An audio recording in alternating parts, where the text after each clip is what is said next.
The world is changing while we sleep. And in that change, something remarkable is happening.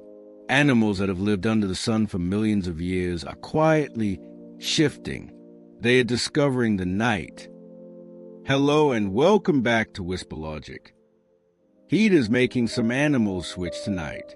As temperatures climb during daylight hours, creatures that once thrived in sunshine are finding the day too warm, too harsh, too demanding. And so they wait. They rest in the shade, in burrows, beneath rocks and leaves. And when the sun finally sets, when the air cools and the world exhales, they emerge. It's not a conscious choice, not really. It's survival, written in the language of instinct. The night offers what the day no longer can: comfort, safety, a chance to live. Some day animals are rapidly experimenting with nightlife. These aren't species that have been nocturnal for generations. These are the bold ones, the flexible ones. A deer that once grazed at dawn now browses under moonlight. A bird that sang to the morning sun now calls softly in darkness. They are learning, adapting, trying on a new rhythm like an unfamiliar coat. Some will return to their daylight ways. Others will stay. Evolution doesn't always take millions of years. Sometimes it happens in a handful of generations, one cautious step into the darkness at a time. Urbanization is rewiring traditional day animals. Cities never truly sleep. Streetlights glow through the night. Traffic hums at 3 in the morning. The boundary between day and night blurs into a perpetual twilight. And animals notice. Foxes slip through suburban gardens long after humans have gone to bed. Raccoons navigate alleyways with the confidence of long-time residents. Even birds adjust their songs, their feeding times, their entire schedules. The city has created a new kind of time, and animals are learning to live within it. What once was unnatural becomes, slowly, simply natural. Human pressure is flipping wolf and lynx schedules.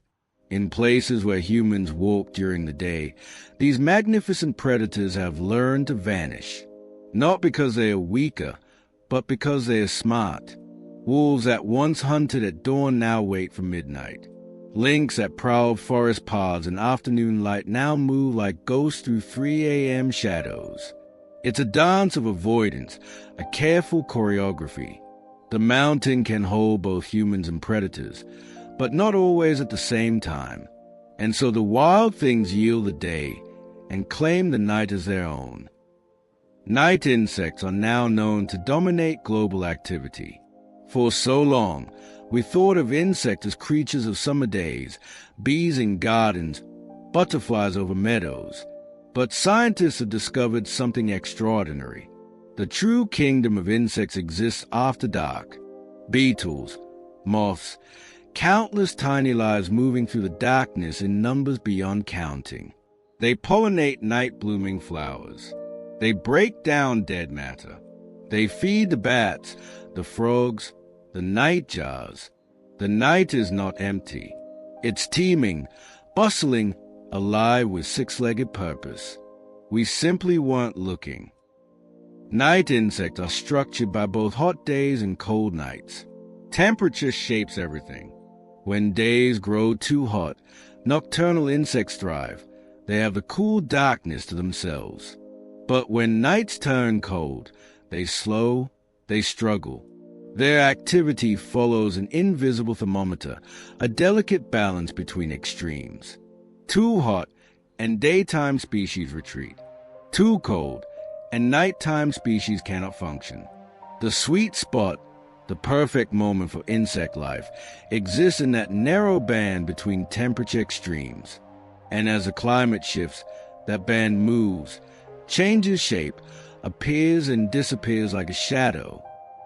Nocturnal insects are emerging as climate change early warners. They are sensitive, responsive, honest in their reactions. When night temperatures rise even slightly, their populations shift. When seasonal patterns change, they notice first. Scientists are learning to read these tiny creatures like a language, like a message from the future. What happens to the moths, the beetles, the countless small lives in darkness will eventually happen to larger animals, to ecosystems, to us. They are not just insects.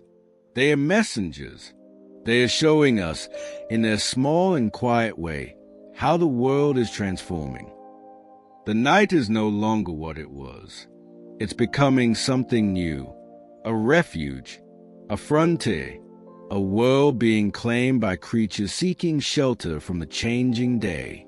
And as we drift towards sleep, perhaps we can imagine them out there, the deer stepping carefully through moonlit grass, the wolf's eyes catching starlight, the soft flutter of 1,000 moth wings, all of them awake while we dream. Rest now. The nocturnal world will continue without us. It always has. Light and darkness, two halves of the same whole, and somewhere between them, animals make their choices. When to move, when to hide, when to live. Shade can flip night animals into day animals. It seems impossible at first. A creature built for darkness, with eyes designed to capture the faintest glimmer of starlight, suddenly active in daylight. But add shade, and everything changes. A forest canopy that filters the harsh sun, a rocky overhang that creates cool shadow. Suddenly, the day isn't so different from dusk. The night animal ventures out, cautiously at first.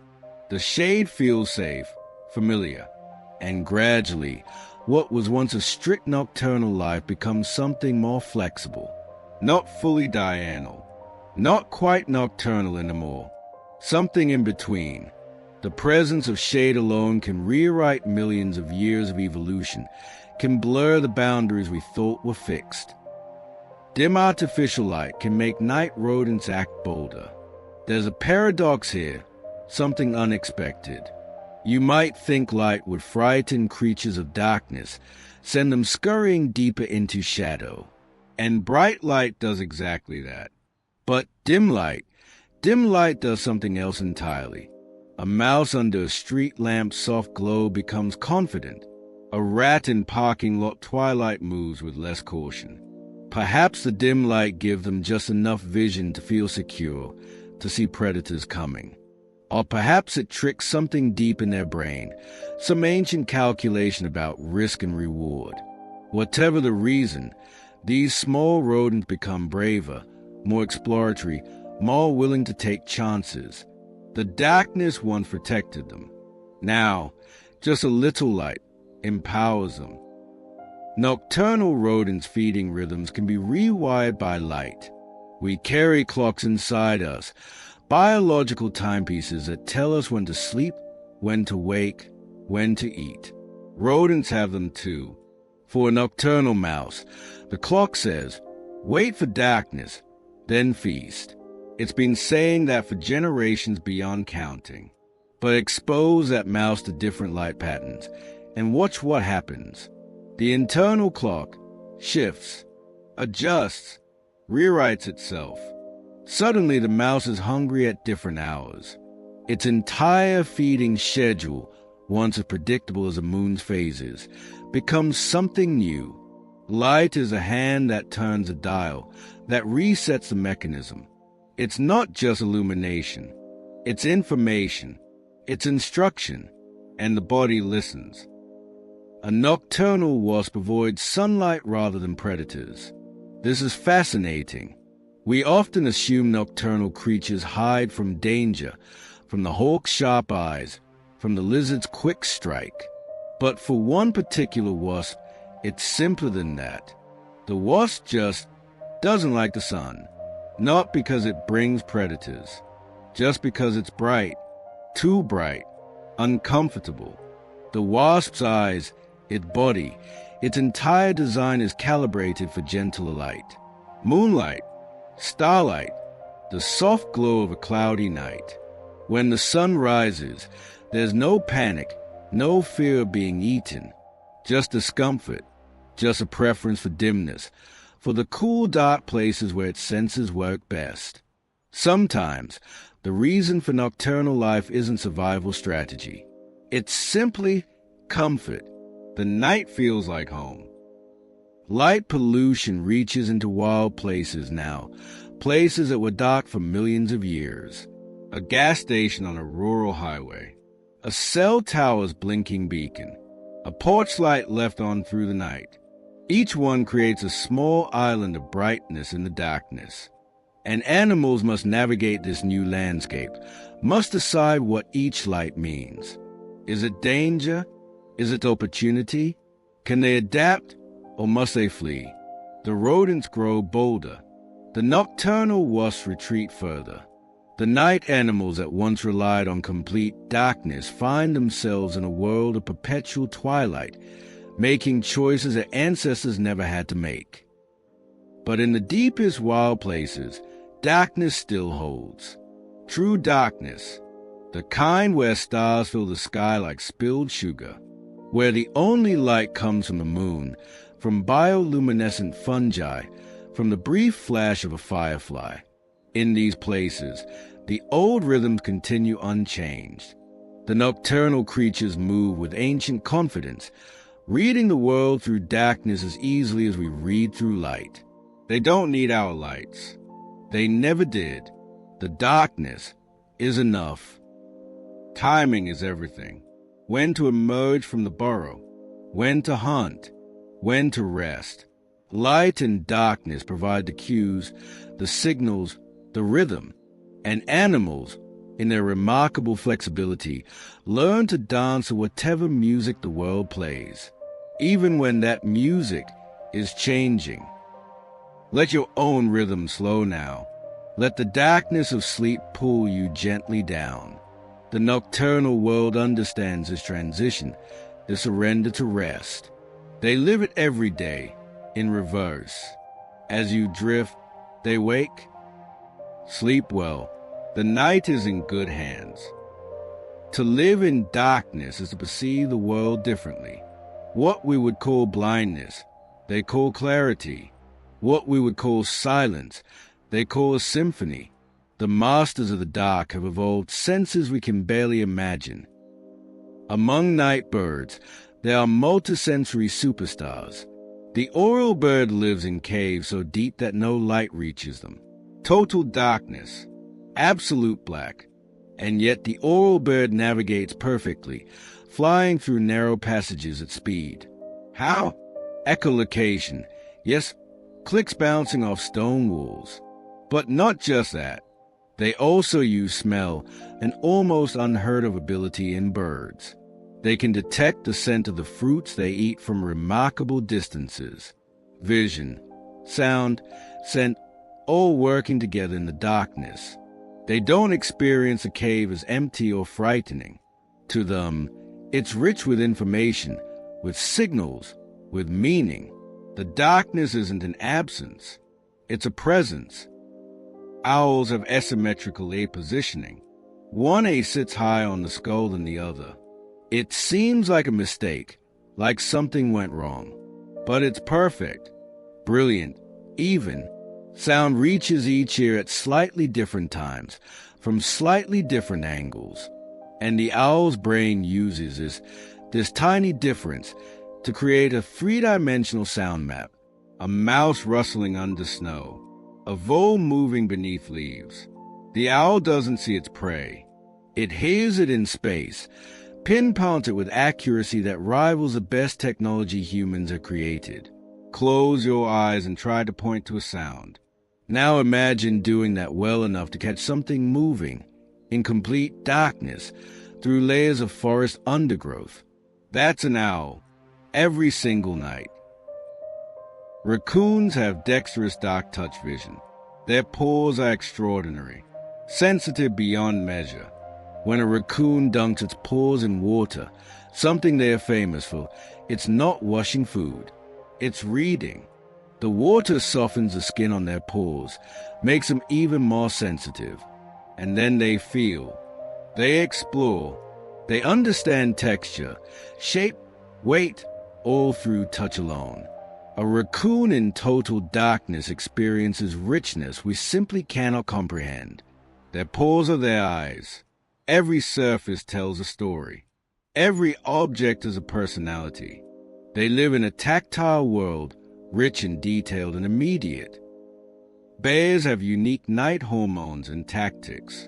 As darkness falls, a bear's body changes. Hormone levels shift.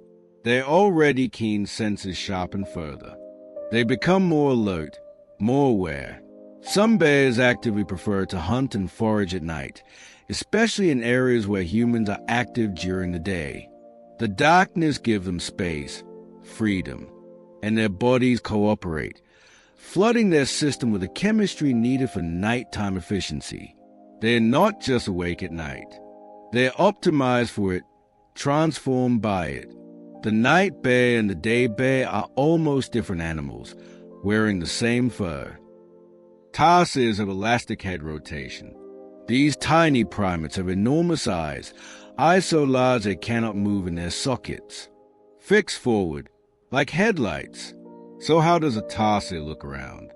It turns its head, not just a little, nearly all the way around, like an owl, 180 degrees in either direction.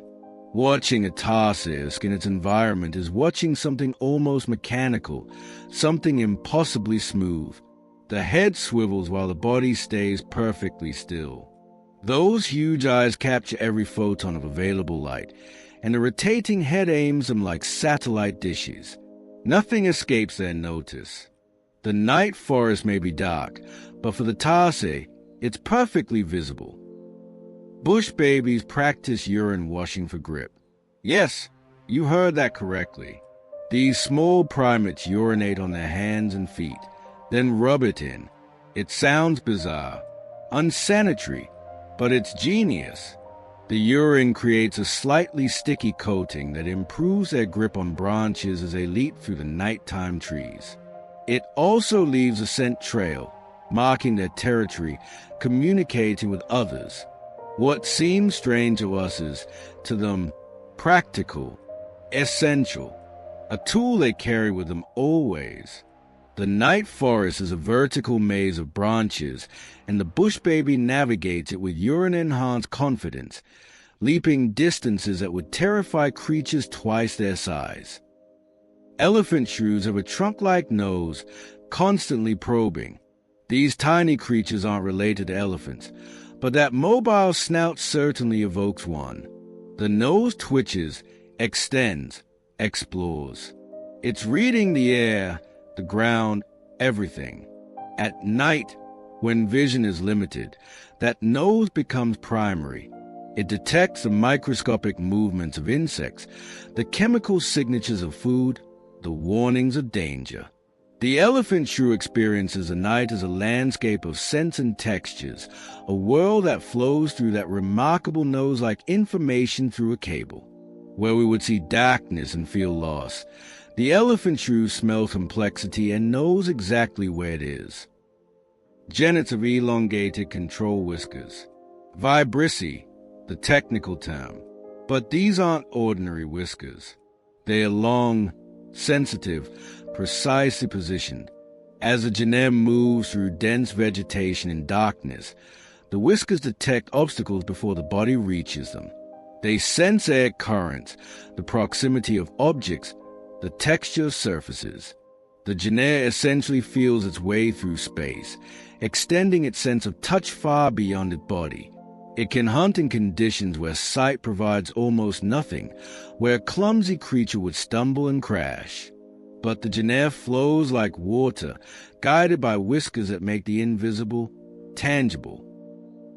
These masters of the dark don't overcome the night. They embrace it.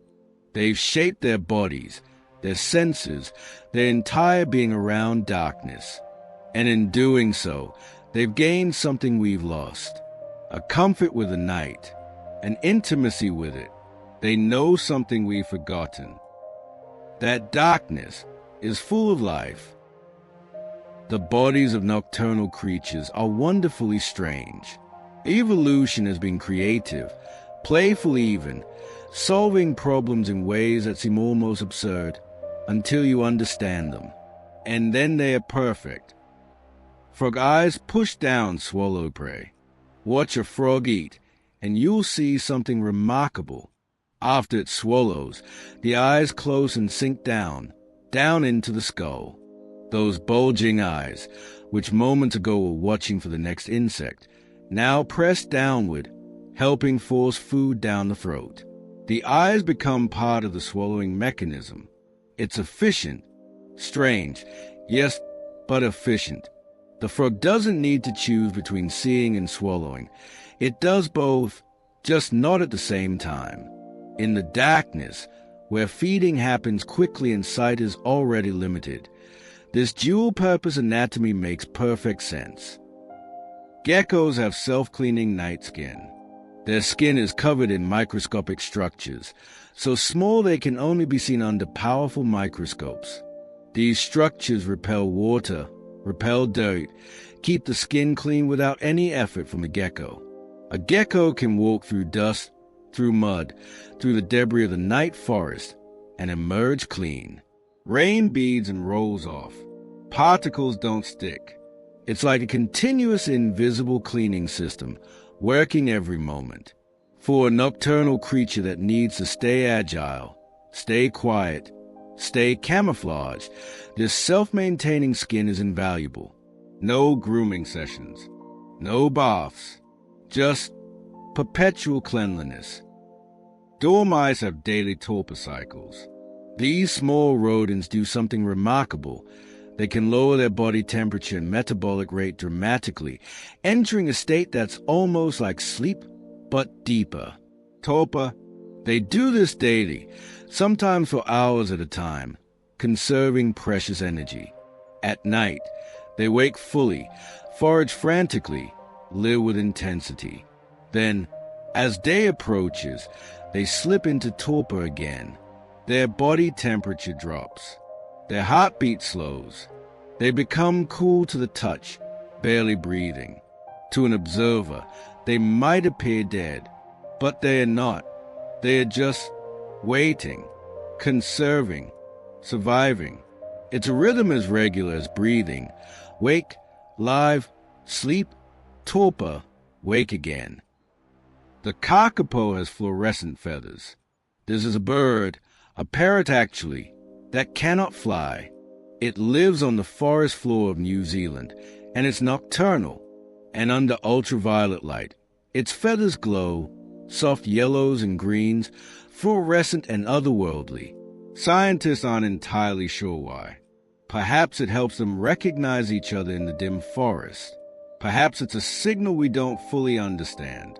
But imagine seeing it, a large, flightless parrot, waddling through the darkness, its feathers carrying a hidden glow that only reveals itself in certain light. The kakapo is critically endangered now, one of the world's rarest birds. But it remains one of the world's strangest, most wonderful. Newts have deadly mucus armor. Their skin secretes a toxic slime, poisonous to predators. It's a chemical defense, always present, always active. A predator that bites a newt gets a mouthful of toxins and quickly learns to never try again. The newt doesn't need to fight, doesn't need to run. It simply is unpleasant to eat, deadly, even, and so it moves through the night with calm confidence, this small amphibian carrying poison in its skin like a knight wearing invisible armor. The darkness may hide many dangers, but the newt is, itself, dangerous. Pangolins have armored nocturnal digs. Covered entirely in scales, overlapping like roof tiles, the pangolin is perhaps the world's most armored mammal. When threatened, it rolls into a ball, an impenetrable sphere of keratin scales. But at night, this armor serves another purpose. The pangolin digs into termite mounds and ant nests, tearing through structures that would shred unprotected skin. Its scales protect it from bites, from debris, from everything. And then, with a long, sticky tongue, it harvests thousands of insects. The scales clack softly as it moves, a sound like rain on a tin roof. The pangolin is ancient-looking, prehistoric almost. And watching one dig through the night is like watching something from another era, another world. Wombats leave cube-shaped droppings at night.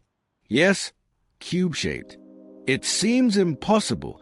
How does a round animal produce cubic feces? But the wombat intestines have regions of varying elasticity, creating flat sides as the waste moves through. And there's a reason. Cube-shaped droppings don't roll away. The wombat uses them to mark territory, stacking them on rocks and logs. Round droppings would simply roll off. Cubes stay put. It's absurd and brilliant and perfectly practical. In the darkness, when vision is limited, these strategic piles of cubic scat become communication, become territorial markers, become a language written in geometry. Strange bodies, strange solutions, but each one perfect for the life that needs it. Each one a testament to creativity, to adaptation, to the remarkable flexibility of life itself. The night has shaped these creatures, and they have shaped themselves to thrive in darkness.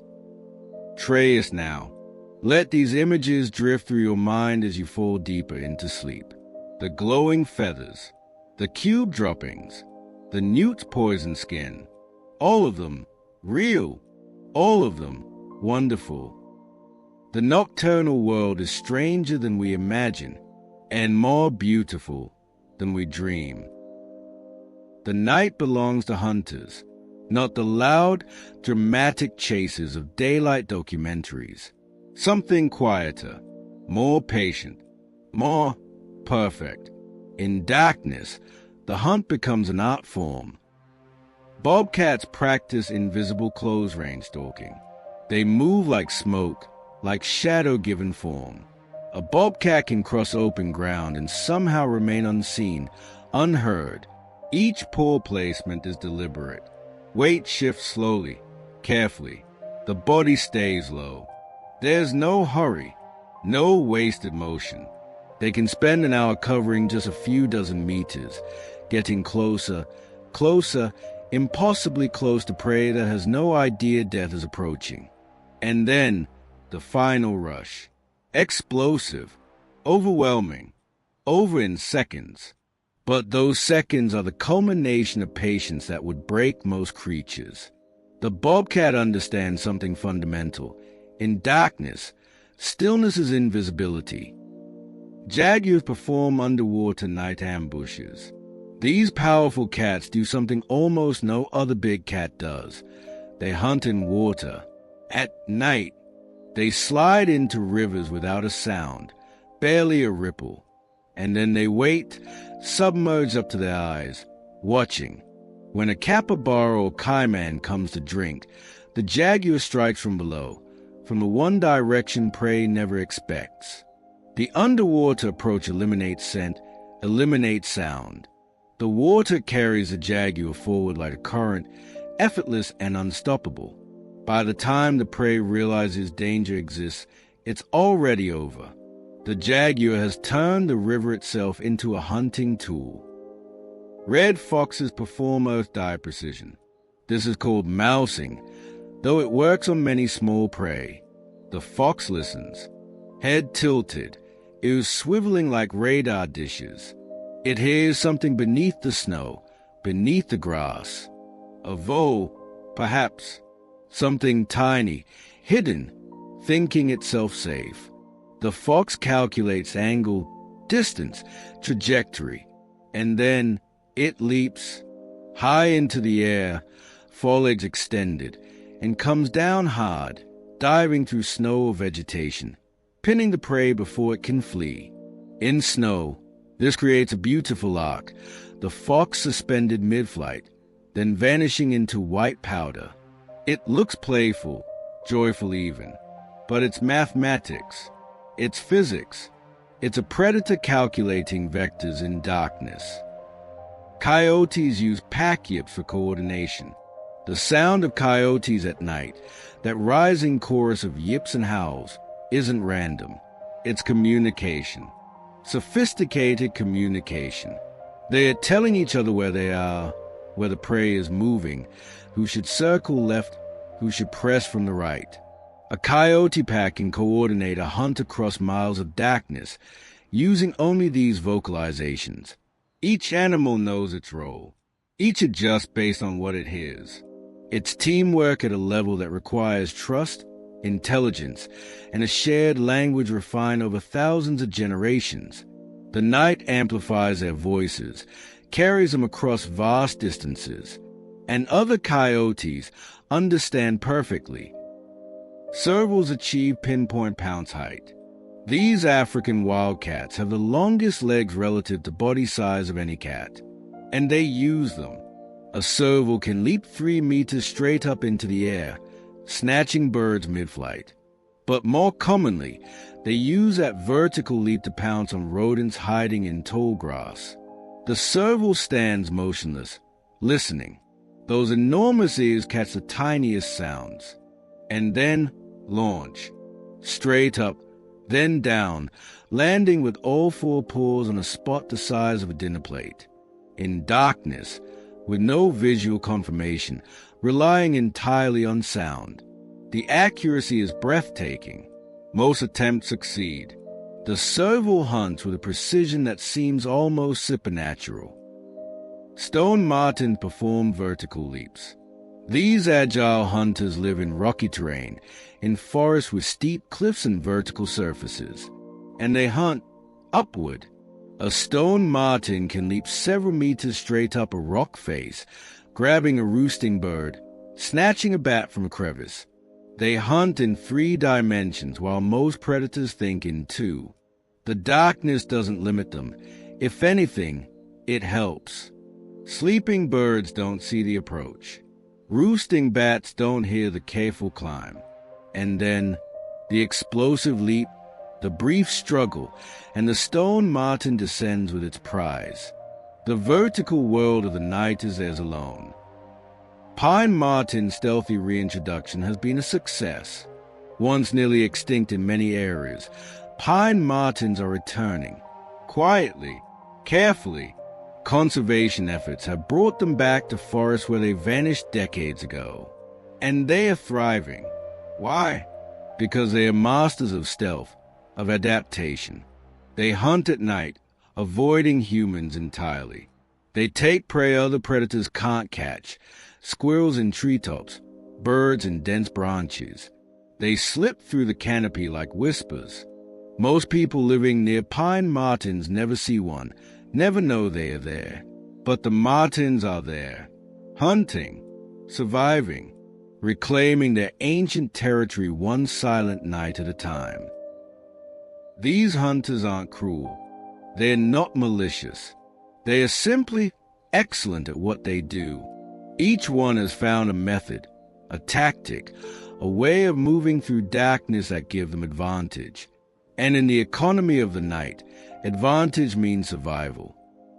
The hunt continues. It always has. It always will. The night understands this. But for now, rest. Let the hunters hunt. Let the night unfold without you. Not every nocturnal creature relies on speed or strength. Some have chosen a different path. Venom, deception, chemical warfare. In darkness, you don't always need to be the strongest. You just need to be surprising. Slow lorises have toxic saliva venom. They look impossibly cute. Huge eyes, soft fur, slow deliberate movements. But they are venomous. The only venomous primate. The slow loris licks a gland on its arm, mixing the secretion with saliva to create a toxin. Then it coats its fur, its skin. A predator that bites a slow loris gets a mouthful of poison, painful, sometimes dangerous. The loris moves slowly through the night canopy, unthreatened. Its defense is built-in, always active. That cute appearance, it's almost deceptive. Beneath the adorable exterior is a chemical defense system millions of years in the making. Solenodons have venomous grooved teeth. These strange mammals look like large shrews with impossibly long snouts. They are rare now, found only on a few Caribbean islands, and they are venomous. Grooves in their teeth deliver venom when they bite, paralyzing prey, insects, small animals. The solenodon is ancient, a survivor from a time when mammals were just beginning to diversify. It's been hunting with venom for millions of years, long before snakes perfected the technique. In the darkness of the island forest, the solenodon shuffles and snuffles, using that remarkable snout to probe for food. And anything it catches receives a dose of chemical immobilization. Quick, effective, brutal in its efficiency. The zorilla is a skunk mimic defense specialist. It's not a skunk. It's actually related to weasels. But it looks like a skunk, acts like a skunk, and most importantly, sprays like a skunk. Black and white warning coloration. A terrible, lingering stench released from anal glands when threatened. Predators that have experienced either skunks or zorillas learn quickly. Those black and white patterns mean trouble. The zorilla has evolved to mimic something already feared, already avoided. It's borrowed protection, copied from another continent's solution to the same problem. And it works. In the African night, predators give the zorilla a wide berth. That warning pattern is a language every predator understands. Margays practice mimicry calls. These small wildcats can imitate the sounds of their prey. They've been observed mimicking the distress calls of baby monkeys, calling adult monkeys closer to investigate. The margay waits, hidden in the canopy, making sounds that don't match its body. The monkeys hear their young in danger and rush to help. And the margay ambushes them. It's sophisticated deception, requiring intelligence, patience, and an understanding of how prey thinks and reacts. The margay doesn't just hunt. It manipulates. It exploits compassion, turns the protective instincts of parents into vulnerability. In the darkness, where visual identification is difficult, a sound can be trusted, until it can't. Civets produce perianal gland perfumes. These secretions smell strong, musky, complex. To many predators, unpleasant. But to humans, some of these compounds have been prized for centuries in perfumery. Civetone, harvested from civet glands, was once a key ingredient in expensive perfumes. It adds depth, richness, lasting power. The same chemical that warned predators away has become, to us, desirable. The civet marks territory with these secretions. Leaves sent trails through the night forest. To other civets, it's communication. To predators, it's warning. To perfumers, it's luxury. The same molecule, interpreted so differently depending on who encounters it. Venom, mimicry, chemical defenses. The nocturnal world has given rise to solutions that seem almost devious, almost unfair. But there's no fairness in nature. There's only survival. And these creatures have found their way to survive by being unexpected. The cute creature is venomous. The distress call is a lie. The pleasant smell is a warning. Nothing in the night is quite what it seems. And perhaps that's appropriate. Darkness itself is deceptive. It hides, it obscures, it transforms the familiar into something unknown. These creatures have simply learned to use that transformation, to be one thing, while appearing to be another. As you drift deeper now, let go of certainty. Let the boundaries blur. Let one thing become another. That's where sleep lives, in that space between waking and dreaming, where nothing is quite what it seems. The night understands this. The nocturnal creatures understand this. And now, so do you. Some creatures don't walk through the night. They float. They sail. They leap through darkness as if gravity were merely a suggestion. The night sky isn't empty. It's full of silent flight. Sugar gliders are patagium parachuting. Between their wrists and ankles stretches a thin membrane of skin, the patagium, furred and delicate. When a sugar glider leaps from a tree, it spreads its limbs wide, and that membrane catches the air. Suddenly, the fall becomes a glide. 50 meters, 60, sometimes more. The glider steers with subtle shifts of its limbs, its tail acting as a rudder. It glides silently through the darkness, from tree to tree, never touching the ground where predators wait. The forest canopy becomes a highway, a three-dimensional space where gravity is negotiable. And the sugar glider travels it with grace that seems almost effortless, like falling, but with complete control, like flying, but without wings. Colugos have cape-like membrane sails, also called flying lemurs, though they are not lemurs and don't truly fly. But what they do is remarkable enough. The colugo's gliding membrane is the most extensive of any gliding mammal. It connects all four limbs and extends even to the tail and neck. When spread, it forms an almost perfect rectangular sail. The colugo can glide over 100 meters, losing very little altitude.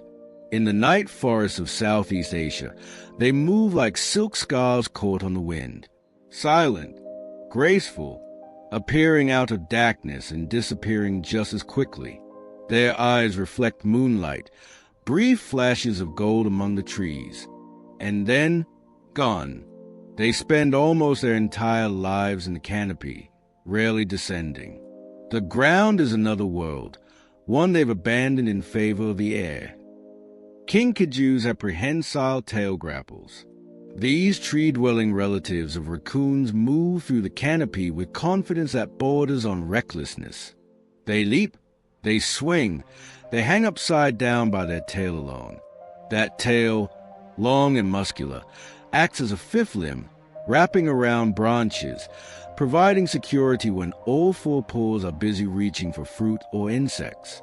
The kinkajou's spine is flexible, allowing it to rotate its hind feet backward to climb down trees head first.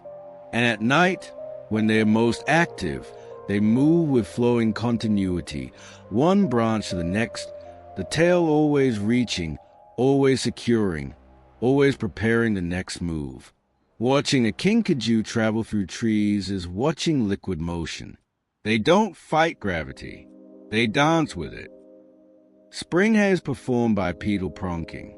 Despite the name, they are not hares. They are rodents, large ones, with powerful hind legs and a long tail. And they move by bouncing. Bipedal pronking, leaping on two legs like tiny kangaroos. In the African night, a spring hare can cover ground in enormous bounds, each leap covering several meters. The tail streams behind, providing balance. They look almost comical, these bouncing rodents. But the method is efficient. It allows them to move quickly across open ground while keeping their head elevated, watching for predators. Each leap is explosive, powered by those massive hind legs. And in darkness, a predator sees only motion, sudden, unpredictable, difficult to track. The spring hare doesn't fly, but each leap is a kind of flight, a brief moment of freedom from the earth. These creatures have found ways to move through the night that transcend ordinary walking, ordinary running. They've claimed the air itself, or at least the spaces between trees, the gaps between ground and canopy. They flow, they sail, they bounce through darkness as if the rules that bind the rest of us don't quite apply to them. And maybe that's the gift of the night. In darkness, the ordinary becomes extraordinary. The impossible becomes possible. Where we see obstacles, they see opportunity. Where we see empty air, they see pathways. Let yourself float now. Let the weight of the day fall away. Imagine gliding, effortless, through a gentle darkness. No effort, no struggle, just movement. Easy, natural, right. The night holds you. The darkness is soft. You are safe and free to drift. Even now, in our modern age, the night still holds secrets. Creatures we've never seen. Species science hasn't named. The darkness protects them, conceals them, and every year we find new ones. The night is still teaching us, still revealing. There's a new vampire hedgehog discovery, found recently in Southeast Asian forests. Not a true vampire. Of course, it doesn't drink blood, but it has elongated canine teeth, unusual for a hedgehog. Longer snout, different proportions. Scientists aren't even certain yet what it eats, how it lives, why it looks the way it does. It exists in remote mountainous regions, comes out only at night. For its entire existence as a species, it lived unknown to science. And even now that we've found it, it remains mysterious. How many are there? What's their range? We're still learning.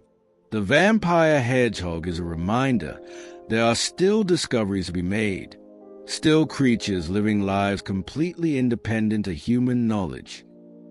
Night monkeys are the true nocturnal primates. Most primates are diurnal. Humans, apes, most monkeys. But not these. Night monkeys, also called owl monkeys, are the only truly nocturnal monkeys in the world.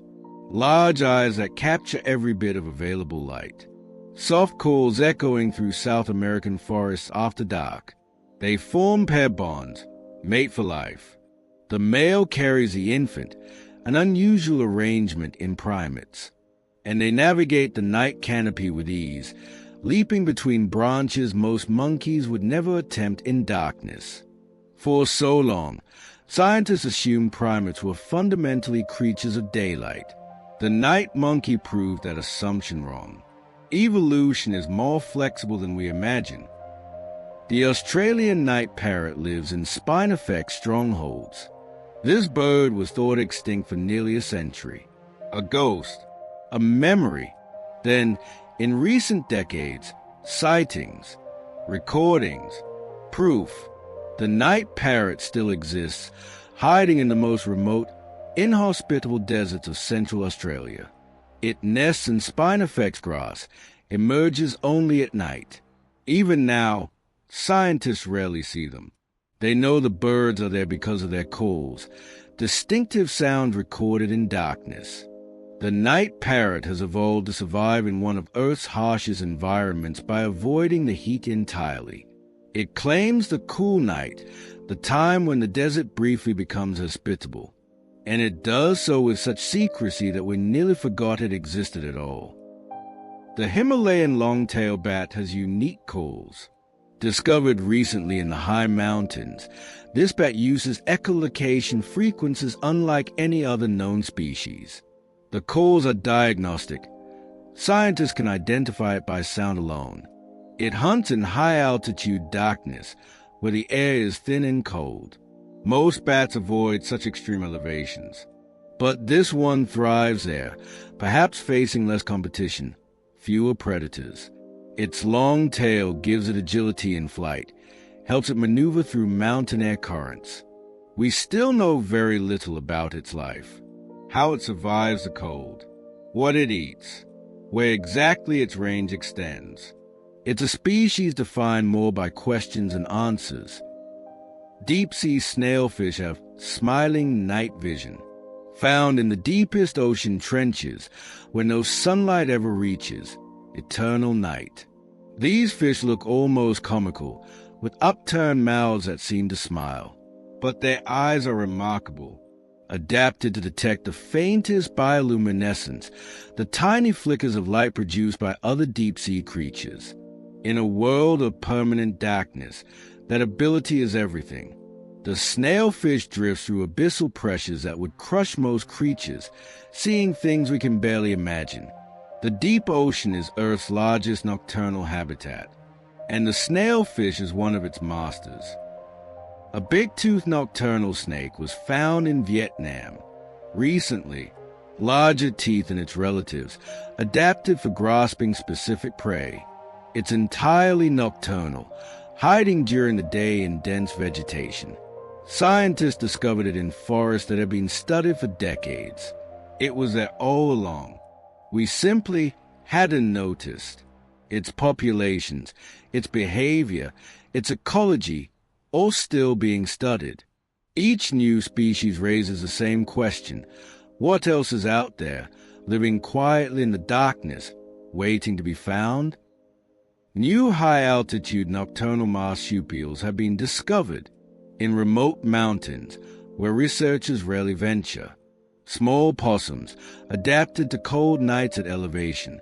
They have thicker fur than lowland relatives, different dietary preferences, unique social structures. Each new discovery suggests there are more species, more adaptations, more solutions to the problem of surviving at altitude in darkness. The mountains still keep their secrets well. The guitar shark performs nearshore night hunts. Discovered recently, this ray-like creature hunts in shallow coastal waters after dark. Its body shape resembles a guitar, wide and flat, then tapering to a tail. It buries itself in sand during the day, emerges at night to hunt. Electric sensors detect prey hidden beneath sediment. We knew the genus existed, but this particular species was identified only recently.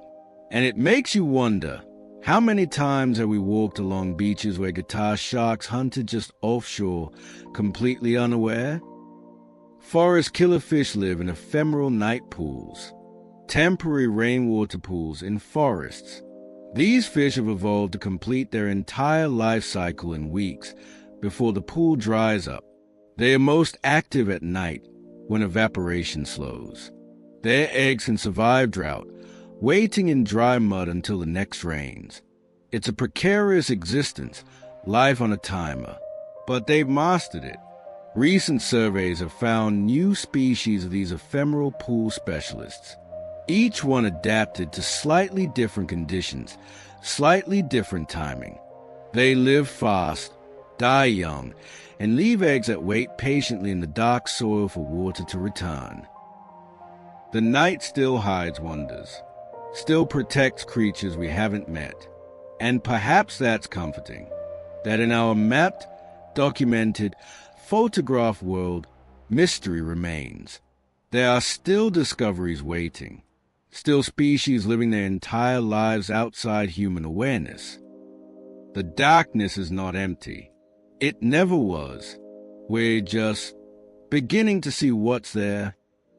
Let that thought comfort you as you drift deeper. The world is larger than we know, more complex, more wonderful. There are things we haven't found yet, creatures we haven't named, and they're out there right now, living their nocturnal lives. The night is not silent. It's full of voices, signals, messages, creatures speaking to each other in languages we're only beginning to understand, rhythms older than memory, communications that need no light. Eyes use ultrasonic finger tapping. These strange primates from Madagascar have one extraordinarily long, thin middle finger, and they use it to tap on tree bark. Tap, tap, tap. They are listening to the echo, detecting hollow spaces where grubs hide beneath the surface. But recent research suggests something more. Some of these taps are ultrasonic, too high-pitched for human ears. Are they communicating with other eyes? Are they using frequencies that avoid attracting predators? We don't fully know yet. But that skeletal finger, tapping through the night forest, is sending messages through wood, through air, through darkness. The eye is speaking. We're just learning to listen. Pie-goosey moths take egg-laying night flights. These moths have one purpose as adults: reproduction. They emerge at night, find mates, lay eggs. Their flights follow ancient patterns, routes taken by their ancestors for countless generations. They navigate by moonlight, by the Earth's magnetic field, by chemical signals invisible to us. Thousands of moths, all flying in the darkness, all carrying the next generation. There's a rhythm to it, a timing perfected over millions of years. They know when to fly, where to go, when to lay their eggs. No one teaches them. The knowledge is written in their bodies, passed down through genes and instinct. Lamb-period fireflies create synchronized flashes. In some species, thousands of fireflies gather in trees and flash in perfect unison. On, off, on, off. A tree full of living lights, pulsing like a single heartbeat. Scientists still marvel at how they coordinate, each firefly adjusting its rhythm to match its neighbors, the synchronization emerging from simple rules followed by countless individuals. It's beautiful, hypnotic, a visual conversation in the darkness. The males flash, advertising. The females watch, choose. And the whole display happens in synchronized waves of cold light, a bioluminescent symphony that needs no conductor. Owlet nightjars have a gaping jaw trap. These small nocturnal birds have an unusual hunting technique. They perch motionless in the dark, then open their mouth wide, astonishingly wide. The gape is surrounded by bristles, like a net. Then they wait. Flying insects, navigating by moonlight, fly directly into that open mouth. The bird doesn't chase, doesn't pursue. It simply receives. The wide gape and surrounding bristles make missing almost impossible. It's passive hunting, taken to an elegant extreme. The bird becomes a trap, baited with patience. And in darkness, where insects struggle to see, they fly into that waiting mouth again and again. Communication takes many forms in the darkness. Tapping fingers, pheromone trails, flashing lights, an open mouth, waiting. Each creature has found its way to send and receive information when eyes alone aren't enough. The night forces creativity, and creativity finds a way. Messages travel through the darkness right now. Signals we can't hear, lights we don't see. The nocturnal world is conversing, coordinating, connecting. They're out there talking to each other while we dream. Let their conversations continue without you. You don't need to understand. You don't need to participate. Just know that it's happening. The world is alive with communication, with connection. And that is enough. We're near the end now. The night is deepest just before dawn. And these final creatures, they survive not through drama or spectacle, but through quiet excellence, through small adaptations, through simply being perfectly suited to their lives. Fennec foxes have massive ear cooling, those enormous ears, almost comically large for such a small fox. They are not just for hearing, though the fennec's hearing is extraordinary. The ears are radiators. Blood flows through them, releasing heat into the cool desert night. In the Sahara, where daytime temperatures are lethal, the fennec waits for darkness. And those huge ears help it shed the accumulated heat, keeping its body temperature stable. They are tools for survival, cooling systems built from skin and cartilage. Beautiful and functional. The fennec survive the desert by embracing the night and by having the right equipment for the job. Bilbies have rabbit-like ear cooling. Similar solution, different continent. The bilby, a small Australian marsupial, has large ears that serve the same purpose. Desert nights are cool. The ears release heat. The bilby emerges from its burrow to forage, comfortable in the darkness while the day dwellers sleep. It digs for insects, for seeds, for roots. Those ears swivel constantly, listening for danger. But they are also cooling the blood, maintaining the delicate balance that keeps the bilby alive. Evolution finds the same solutions repeatedly. Large ears in hot climates. always for hearing, often for cooling, simple, elegant, effective. Aardwolves have termite enzyme saliva. These striped members of the hyena family don't hunt large prey. They eat termites, millions of them. Their saliva contains enzymes that help break down the tough exoskeletons. And they lick termites from the ground in darkness when the termites are most active. An aardwolf can consume hundreds of thousands of termites in a single night. Their teeth are reduced, barely functional. They don't need them. The tongue does the work. They've specialized so completely that they are helpless against anything except termites. But termites are abundant, and the aardwolf has become perfect at harvesting them. One thing, done exceptionally well. That's enough for survival. Tasmanian devils have bone-crushing jaws, the strongest bite, relative to body size, of any living mammal. They are scavengers primarily eating carrion, and they eat all of it. Bones, fur, everything. Those massive jaws crack through the largest bones, extracting every calorie. Nothing is wasted.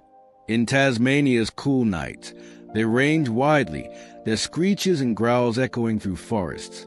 They look fierce, and but they are also survivors, making use of resources other scavengers leave behind. They've turned a powerful jaw into a competitive advantage. Where others see only picked-over remains, the devil sees a complete meal. Binturongs use whisker map navigation. These tree-dwelling creatures have long whiskers that help them navigate dense canopy in complete darkness. The whiskers detect branches, gaps, obstacles. They create a tactile map of the surroundings. The binturong moves slowly, deliberately, whiskers constantly providing information. It also has a prehensile tail for added security. And it smells like popcorn. A chemical in its scent gland happens to smell, to humans, exactly like buttered popcorn. It's irrelevant to survival, just a quirk of chemistry. But it makes the binturong memorable. This slow, careful climber that smells like a movie theater snack. Navigating darkness with whiskers and patience. And that's enough. These quiet survivors, these specialists, they're not dramatic. They won't appear in exciting nature documentaries. But they are perfect, exactly what they need to be. No more, no less. The night belongs to them, to the fennec and the bilby with their cooling ears, to the aardwolf and its termite feast, to the devil with its crushing jaws, to the binturong, smelling of popcorn, navigating by whiskers. They'll continue their lives tonight, tomorrow night, every night, surviving, quietly, excellently, not because they're the fastest or the strongest, but because they're exactly what they need to be.